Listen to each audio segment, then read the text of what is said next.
தமிழகத்தில் ஜல்லிக்கட்டுக்கு நிரந்தர தீர்வு காண கோரி தமிழகத்தில் பெரும்பாலான இடங்களில் தொடர்ந்து போராட்டம் நடைபெற்று வருகிறது. சுமார் 7 நாட்களாக இந்த போராட்டம் தொடர்ந்து நடைபெற்று வருகிறது.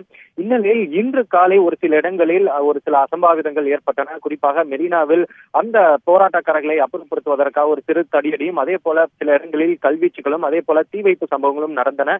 இதனால் தமிழகத்தில் சில மணி நேரங்கள் அசாதார சூழல் நிலவி வந்தது. இந்நிலையில் இது தொடர்பாக இந்த அசாதார சூழல் குறித்தும், குறிப்பாக தமிழகத்தின் சட்டம் ஒழுங்கு நிலவரம் குறித்து மத்திய உள்துறை அமைச்சர் அதிகாரிகள் உன்னிப்பாக கவனித்து வருவதாக அவர்கள் தெரிவித்தனர். அதே போல தமிழகத்தின் தற்போதைய நிலைமை, அதாவது சட்டம் ஒழுங்கில் ஏற்பட்டுள்ள பிரச்சனை விரைவில் சீரடையாத பட்சத்தில் தமிழகத்தில் மத்திய போலீஸ், அதாவது மத்திய பாதுகாப்பு படையை அனுப்பி அந்த நிலைமையை சீர்படுத்தவும் மாநில அரசுக்கு உதவுவதற்கான முடிவும் இருப்பதாக தெரிகிறது. ஆனால் தற்போதைய நிலையில் அந்த நிலைமை